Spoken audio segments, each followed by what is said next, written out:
Dan hadis Nabi niki won perinciane fa amas sabitu mongko anapun utawi ketetapan atine wau nggih, ketetapan hati dalam 3 hal niku wau indah muayyanati malaki maut. Ingkang pertama ketika menghadapi susah malaikat maut niku nggih. Dalam pengawasan malaikat maut niku bahwa mongko utawi pengawasane malaikat maut mau iku ala salah sati aujuhin ing ngatasé telu pira-pira wajah. Ya. Jadi dirinci malih di antara 3 niku dia akan dikuatkan imannya ketika menghadapi malaikat maut saat sakaratul maut, akan dikuatkan imannya saat menghadapi pertanyaan malaikat mungkar dan nakir, dan akan dikuatkan imannya saat yaumul hisab, saat perhitungan. Nah, niki diperinci malih. Yang pertama yang dimaksud dengan ketetapan hati saat menghadapi malaikat maut itu ada 3. Ahaduha utawi salah sijine iku saat menghadapi malaikat maut mau iku al-ismatu kereksa kejaga terjaga minal kufri saking kafir, saking ati kafir, wa taufiqulan taufik pertolongan al istiqomati kang jejeg ala tauhid ing ngatasé tauhide wong hatta takhruja sehingga metu apa ruhuhu rone wong mukmin mau wa huwa utawi mukmin iku al islami ing ngatasé wong kang Islam. Wasani lan kaping pindho antubasyira ing yen to mbungahaken bu ing wong mukmin sapa al malaikatu malaikat bi rahmati kelawan malaikat rahmat. Wasalisu lan kaping 3 ayyaro ing yen ningali sapa mukmin mau diahu ing panggonane wong mukmin minal jannati saking surga. Ngono nggih. Jadi yang dimaksud dengan ketetapan iman, ketetapan hati, keteguhan hati saat menghadapi malaikat maut niku ada 3. Ngono nggih. Yang pertama niku dia akan terjaga dari kekafirannya sampai rohnya niku kecabut. Tadi mboten sampai keganggu setan. Kan ketika roh niku mau badhe dicabut niku kan setan niku dalam bentuk aslinya niku membawa minuman. Karena saking hause riwayat Nabi niku orang sakaratul maut niku saking hause seandainya semua lautan itu diminumkan ke orang yang sakaratul maut itu tetap tidak akan bisa mengurangi rasa hause. Ngono nggih. Makanya setan niku semerap ngono niku. Tadi ngiming-imingi minuman bahwa keluarlah dari Islam, keluarlah dari agamamu, maka aku akan memberikan minuman. Tadi kaya ngono, ngiming-iming. Tadi tiang sing nggak ada keteguhan keimanan tetap dumateng Gusti Allah, niku tidak akan terpengaruh dan godaan setan kaya ngoten. Ngoten nggih. Sing istiqomah ibadahe, nggih. Atine istiqomah meyakini keesaan Allah niku sepanjang hidupnya, maka dia tidak akan pernah terpengaruh godaan setan sampai rohnya keluar. Tadi mboten sampai kafir, ngono nggih. Mboten sampai keluar dari Islam, ngono nggih. Jadi terjaga dari gangguan setan.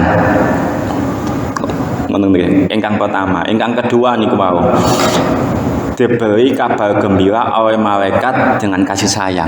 Jadi mencabutnya dengan kasih sayang, ngono nggih. Malaikat maut niku mencabutnya dengan rasa kasih sayang. Nggih, boten terlalu keras, boten terlalu nggih boten keras, ngono nggih. Dengan kasih sayang iki mau. Dengan keyakinan yang kuat, ngono nggih. Tadi boten cukup keyakinan nggih, harus dengan amal perbuatan, ngono nggih. Innal ladzina amanu wa amilus sholihat, ngono nggih. Jadi syaratnya harus 2, iman dan beramal soleh. Iman mawon betul beramal soleh nggak betul cekap, atau beramal soleh tapi betul iman, sami mawon. Harus dua-duanya. Innal ladzina amanu wa amilus sholihat. Jadi orang-orang yang akan mendapatkan kenikmatan seperti ini niku orang yang iman dan senantiasa melakukan kebaikannya. ketaatan dumateng Gusti Allah niku nggih. Dan yang ketiga, ketika rohnya niku badhe dicabut, niku akan diberi kabar gambaran tentang surga nggih. Nate kula critakaken kan ketika malaikat Israil niku mencabut nyawa seseorang niku, malaikat Israil niku mboten mencabut seorang diri, ngono nggih. Membawa 3 pasukan plus malaikat Jibril. Kan ngono nate kula critakaken ngono ya. Jadi ketika malaikat Israil niku mencabut rohnya seseorang niku membawa 3 pasukan plus malaikat Jibril. Ngono nggih. Jadi pas dumateng pasukan pertama saking ujung kaki sampai lutut, pasukan kedua saking lutut sampai pusar. Pasukan ketiga pusar sampai tenggorokan, baru niku sebelum dicabut kalian malaikat Israil niku digodha kali setan. Sak mantune kuat digodha kali setan, baru wonten malaikat Jibril membawa kabar gembira. Menawi tiyang mukmin diberi gambaran surga ngono. Dadi iki nggonmu, sakwise iki maringine awakmu panggonan kene ngono. Dadi meninggalnya dalam kondisi tersenyum ngono nggih. Tapi ketika orang kafir diberi gambaran berupa neraka ngono nggih. Iki nggonmu maring ngene iki siksaane Gusti Allah ngono nggih. Jadi dia diberi gambaran berupa surga saat roh iku akan tercabut ngono nggih. Niki kenikmatan seseorang yang menetapi keimanannya dengan istiqomah nggih. Dengan istiqomah bahwa dapat 3 niki wau ketika menghadapi sakaratul maut nggih, terjaga dari kekafiran saat rohnya akan keluar, mendapatkan kasih sayang dari malaikat Israil saat dicabut nyawanya, dan yang ketiga niki wau diberi gambaran surga ketika roh niku badhe keluar ngoten nggih. Niki keistimewaane ketika menghadapi sakaratul maut. Engkang berikutnya saat menghadapi kubur nggih, saat menghadapi pertanyaan mungkar dan nakir. Wasabitu utawi ketetapane iman fil qabri ing dalem kubur ala salasati aujuhin ing atase 3 pira-pira wajah nggih. Jadi ketetapan iman ketika seseorang niku akan menghadapi malaikat mungkar dan nakir. Ahaduha utawi salah sijine 3 wau iku ayyakinahu ing yento mui hu ing man sapa Allah Gusti Allah taala as-shawaba ing jawaban kang bener, hatta yujiba sehingga iso jawab, hatta yujiba sehingga iso jawab huma ing mungkar dan nakir bima kelawan barang yaudo kang rido minhu saking ma apa sapa albu pangeran Gusti Allah ngono nggih. Jadi keistimewaan ingkang pertama ketika ia memiliki keimanan yang kuat dumateng Gusti Allah ngono nggih, dia akan bisa menjawab pertanyaan mungkar dan nakir dengan bantuan Gusti Allah ngono nggih. Jadi menjawab malaikat mungkar dan nakir ku asline tergantung iman iki ambek ngono nggih. Masih pun latihan imane mboten kuat nggih tetep kalah ngono. Tapi tergantung iman iki ambek semakin kuat imane, keyakinan dhateng Gusti Allah kuat, maka akan dipermudah untuk menghadapi pertanyaan mungkar dan nakir. Wasani utawi kaping pindho iku ayyazura ing yento ilang anhu saking wong iman mau wong mukmin mau apa al khaufu wedi wal haibatu lan kelumpekane ati wadah satu lan sumpeke bedone ati ngono nggih. Jadi ketika ia menghadapi pertanyaan mungkar dan nakir nggih, mboten wonten rasa wedi blas ngono nggih, mboten wonten rasa takut sama sekali ngono nggih menghadapi pertanyaan mungkar dan nakir. Nggih niku mau keimanan enten Gusti Allah niku kuat ngono nggih. Mengati keimanan yang kuat niku ketika ia melakukan kebaikan nggih, ia meyakini kasih sayang Gusti Allah. Dan ketika ia melakukan keburukan, ia takut akan siksane Gusti Allah. Nggih. Gusti Allah niku kan saged yaghfiru mayasa wa yu'adzibu mayasa. Gusti Allah niku saged memberi maaf kepada siapapun, memberikan rahmat kepada siapapun, dan menyiksa kepada siapapun. Jadi ketika seseorang mukmin niku melakukan ketaatan nggih. Melakukan ketaatan berupa salat, apa ibadah apa mawon niku ia meyakini bahwa ia mendapatkan rahmat dari Allah, kasih sayang dari Allah. Saya bisa melakukan ini itu karena kasih sayangnya Allah. Dan ketika ia melakukan keburukan, dia takut akan siksa Allah yang sangat pedih. Jadi badhe melakukan keburukan niku mikir-mikir atau misalkan kebablas nglakoni keburukan niku langsung istighfar, nyuwun ngapura, langsung tobat ngono niku. Jadi ketika melakukan keburukan ia ingat tentang adab Allah, tentang siksanya Allah, dan ketika melakukan kebaikan niku dia akan ingat tentang kasih sayang Gusti Allah. Niku salah satu cara untuk melatih kekuatan iman niku kaya ngoten. Wasalisu utawi kaping 3 ayal ing yen ningali sapa mukmin makanahu ing panggonane mukmin fil jannati ing dalam surga fayasya mongko dadi bunga seneng apa al-qabru kuburane raudatan ing pertamanan miliadil jannah saking setengah saking pertamanan di surga. Ngono nggih. Jadi seseorang yang memiliki kekuatan iman yang luar biasa niku wau, ketika di dalam kubur dia mendapatkan 3 niku wau. Nggih. Bisa menjawab pertanyaan malaikat mungkar dan nakir dengan benar. Hilang rasa takutnya, rasa khawatirnya terhadap kondisi kubur yang ia hadapi saat ini niku hilang. Dan yang ketiga, dia mendapatkan kenikmatan kubur yang mana sebagaimana bagian dari taman surga. Jadi kubur niku apa nggih?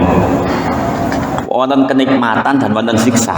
Sebelum kita menghadapi akhirat nggih neraka dan surga niku wonten kenikmatan kubur dan siksa kubur. Yang dapat kenikmatan nggih berarti pun kantuk sebagian saking kenikmatan surga. Sing ingkang dapat siksa nggih pun kantuk sebagian saking siksa neraka. Ngono nggih. Nggih ngoten niku kubur. Tapi tetep nek bedane kubur kan masih sakit menerima kebaikan, meskipun dia yang betul sakit melakukan kebaikan, tapi masih sakit untuk menerima kebaikan. Semua ulama sepakat bahwa orang yang sudah meninggal dalam kubur masih bisa menerima kebaikan. Semakin banyak kebaikan yang ia terima, berarti ketika hisab, ketika menghadapi siratul mustaqim, ketika menghadapi akhirat, maka akan semakin ringan karena pun terhapus selamat di dalam kubur. Ngoten nggih. Karena kubur niku nggih napa nggih? Alam tunggu untuk menuju akhirat, tapi masih dihitung dunia. Jadi masih dapat kiriman pahala niku masih tetap dihitung, masih tetap dapat. Ngoten nggih. Beda dengan akhirat. Akhirat niku pun nafsi-nafsi, pun kiamat.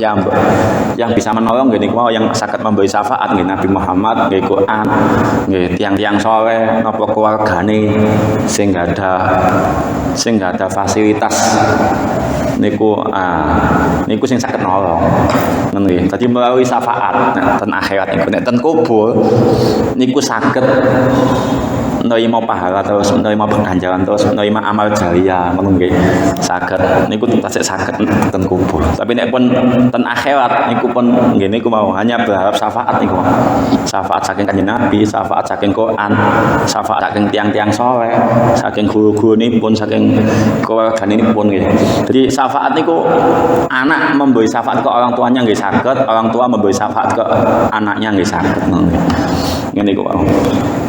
Selama dia tidak terputus dengan kekafiran, niku bisa saling memberi syafaat satu sama lain. Jadi misalnya buyute niku surgane kelas A ngono nggih. Terus putu-putune niku napa surga biasa ngono nggih. Surga biasa niku saged ditolong untuk bisa masuk sama-sama kelas A ngono nggih. Jadi bisa saling memberi syafaat.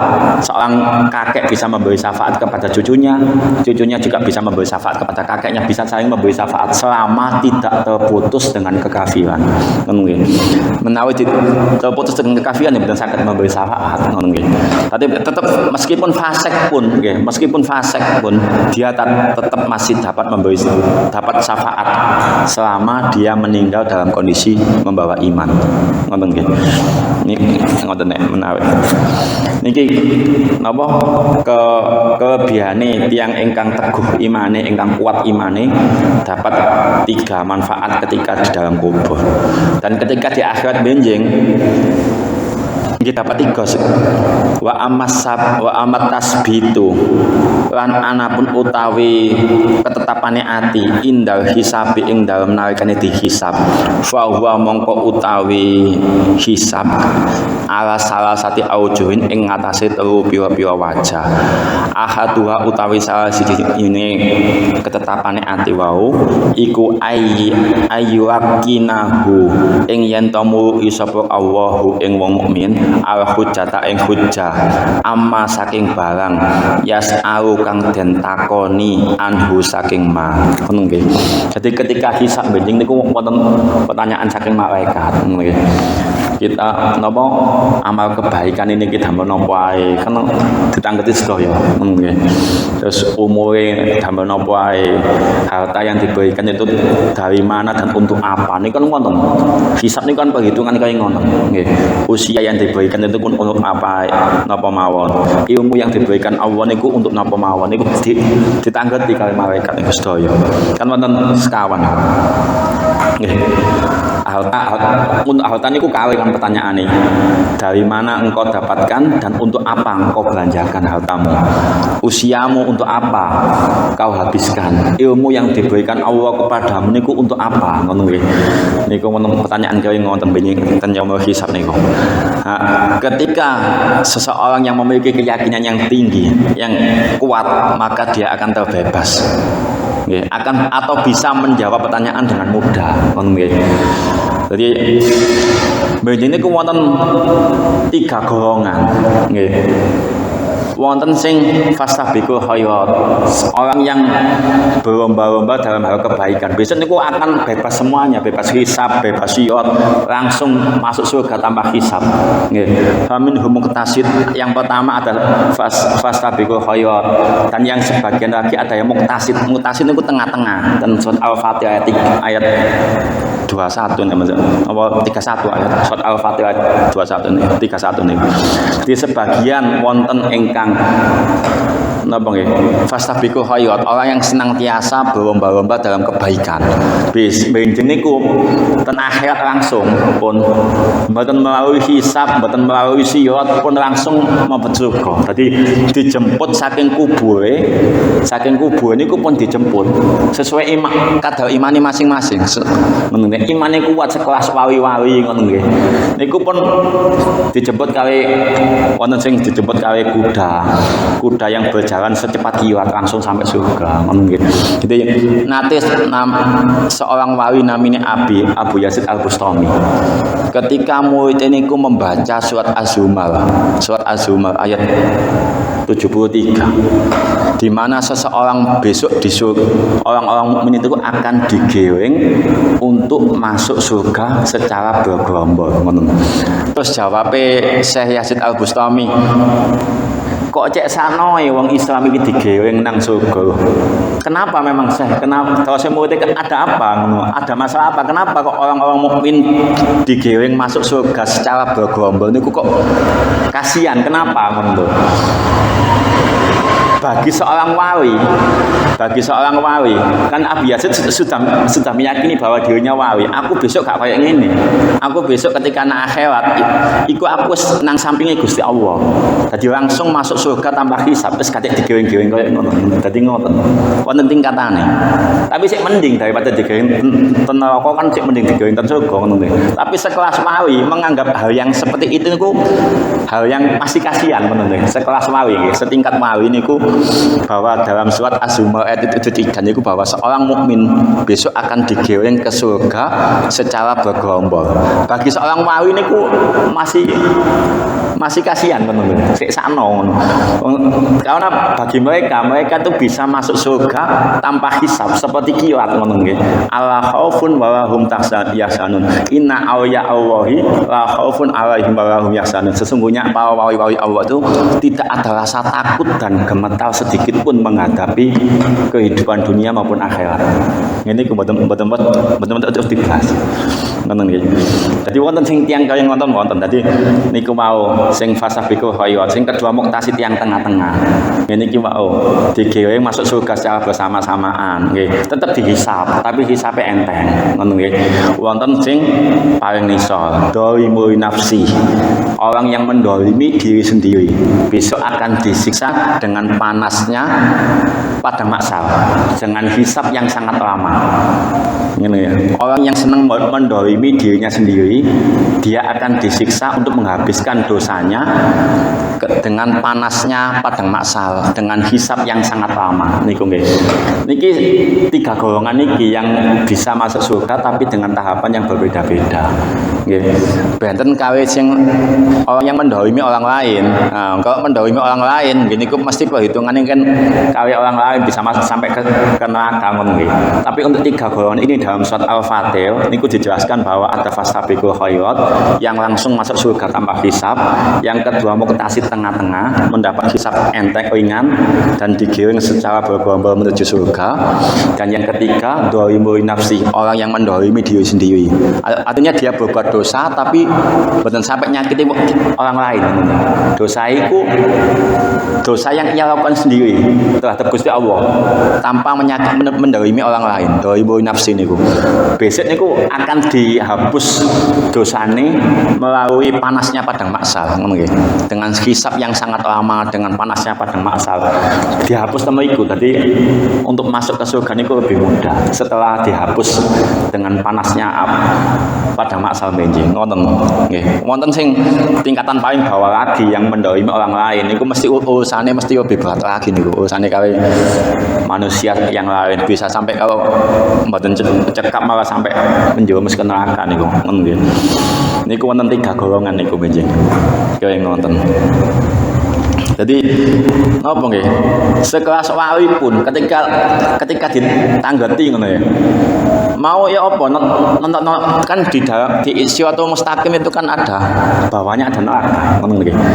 Nah, bagi seorang wali mereka tidak akan melihat karena saking cepete ngono nggih. Wis gak nonton aku mau lewat tok wis gak ketok apa-apa blas ngono. Tapi bagi orang biasa kan benten-benten ngono nggih. Nah, dawuhne Syekh Imam Nawawi ngoten. Ngene iku wae sing bahwa semua itu makhluk. Semua itu makhluk, surga itu makhluk, neraka itu makhluk, siot, wot niku makhluk, sedaya niku makhluk, dan makhluk itu pasti kena ketentuan yang sama. Mereka akan takut terhadap Quran, mereka akan takut terhadap Allah, terhadap lafaz yang ada Allahnya. Mereka akan takut. Jadi neraka tidak akan berani membakar orang yang hatinya ada Allah. Begitu juga Siratal Mustaqim, nggak berani menjatuhkan orang yang di hatinya ada Allah. Tadi dawuhne Syekh Imam Nawawi, nek awakmu lewat Siratal Mustaqim kok wedi tiba wacana Al-Qur'an sing akeh ngono. Maka kok akan selamat ngono. Ngono nggih. Dadi kadang kita niku berpikir secara napa nggih? Objektif tok nggih. Tapi kita memang harus perlu berpikir secara subjektif. Misalnya contoh ngono. Ketika dalam banjir ngono. Banjir kita kelem. Kita kan mesti mikirnya nggih sekitar mawon kan. Objektif tok kan. Golek potong, golek wit sing iso dipeneki, golek ketepuk sing iso gawe ngambang kan. Tapi kita kadang jarang berpikir di awal niku ngono to. Kita kadang berharap engko bek ono helikopter sing iso nolong aku, engko bek ono bantuan teko ndoko. Biasane ngono ngene. Jadi kita itu perlu berpikir kaya ngonten. Jadi jangan hanya berpikir yang objektif saja. Kita kadang perlu berpikir secara subjektif bahwa enggak selamanya seseorang niku akan melewati Siratal Mustaqim. Sirat niku nggih. Ada yang melalui kilat, ada yang naik kuda, ada yang naik macam-macam, ada yang naik dengan masjid yang ahli ibadah. Jadi nggak selamanya melewati siratal mustaqim. Jadi segala sesuatu niku memang pada umumnya. Misalnya seseorang niku akan mendapatkan pertanyaan mungkar dan nakir. Seseorang niku akan menghadapi hisab, seseorang niku akan menghadapi sirat. Tapi tidak selamanya. Memang umumnya ketentuan Allah itu seperti ini, tapi tidak selamanya, Jadi ada saja orang yang ketika dikubur tidak menghadapi pertanyaan mungkar dan nakir, kan ngoten, nggih. Sing sekelas wali, sekelas sahabat niku kan enteng menghadapi malaikat mungkar dan nakir niku kan kadang mboten saged. Sekelas nabi tambah mendengar kan nabi ditanggapi malaikat mungkar dan nakir kan ngoten nggih.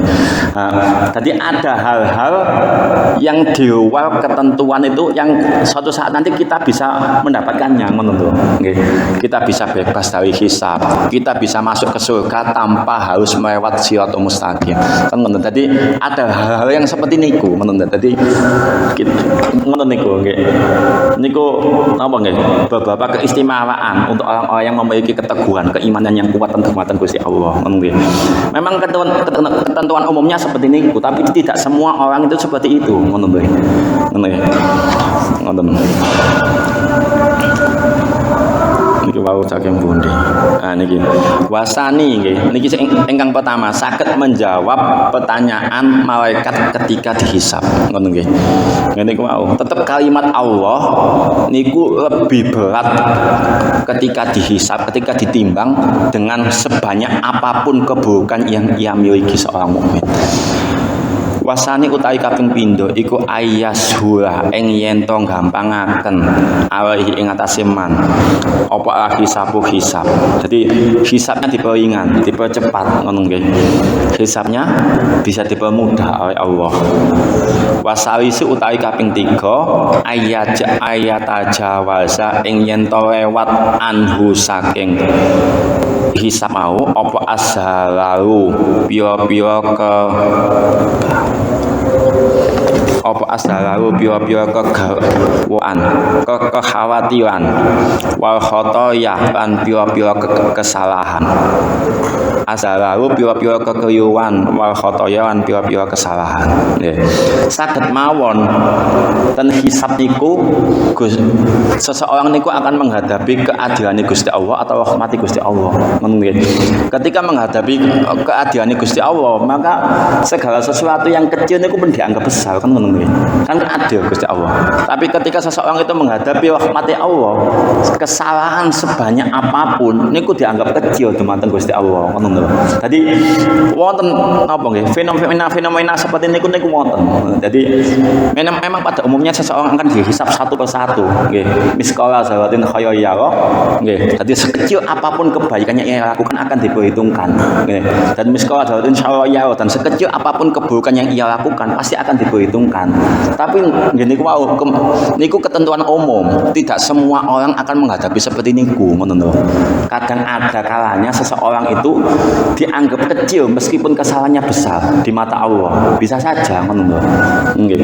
Jawe dawuhne Al-Qur'an niku kan dawuh, kalau menurut Quran nggih, dawuh Al-Qur'an niku kan dawuh umum. Sapa sing gelem iman, amanu wa amilus sholihat. Sapa sing gelem iman lan nglakoni amal saleh, maka akan dimasukkan surga. Dawuhne kan umum. Nah, Nabi niku kadang bersifat umum, dawuhne kadang sifat khusus. Nah, sing ditiu-tiu ulama niku kebanyakan dawuh-dawuh ingkang bersifat khusus, bahwa ibadah niku kudu ikhlas. Ibadah iku gak oleh diungkit-ungkit. Ibadah niku kan khusus sampean kaya ngoten kan. Tapi kan Allah niku bisa saja memilih hambanya yang hanya beramal soleh saja, meskipun ada unsur-unsur seperti niku. Niku kan kehendak Gusti Allah. Bisa saja kan. Soalnya dawuhne Quran niku tidak terikat uang dan waktu. Kalau dawuh niku ulama kan terbatas waktu. Ngono nggih. Dadi nggih contoh ten hadis sahih niku bahwa seorang pelacur niku nggih, seorang pelacur niku dapat ampunan Gusti Allah, tobat masuk surga hanya karena memberi minum anjing. Loh. Pun sing maringi minum niku pelacur tiang Allah nggih. Terus sing diparingi minum niku anjing. Anjing lho mboten kucing nggih. Anjing niku kan hewan najis kan. Ngono, hewan mboten hewan baik kan maksudnya hewan najis kan. Dadi contohnya sami-sami Allah ya. Dadi hanya karena seorang pelacur niku ketika pulang dari pelacuran dia melihat anjing yang menjilat-jilat tanah, dia merasa bahwa anjing ini kehausan. Akhirnya ia turun ke sumur. Niku kalau mboten pelacur mboten manten ngono. Dadi habis pelacur ngene. Turun ten sumur ngambilkan air minum untuk anjing niku wae. Niku hadis sahih ngono. Dadi sing memberi minum niku tiang pelacur, sing diberi minum niku anjing. Gara-gara niku diampuni Gusti Allah. Gusti Allah niku matur suwun sangat karena seseorang ini telah menyelamatkan makhluknya. Kan ngoten. Nggih sami kaya misalkan contoh, misalkan ada seseorang yang wis pokoke pun elek awon lah. Nggih pun mboten tahu sembahyang, senengane mendem, senengane judi, wis pokoke tiang awon. Ketika dia pulang dalam perjalanan menyelamatkan anak kecil yang akan tertabrak, mesti tiang sepan ini akan berterima kasih kepada dia tanpa harus bertanya sama niku sinten. Mboten harus bertanya seperti niku.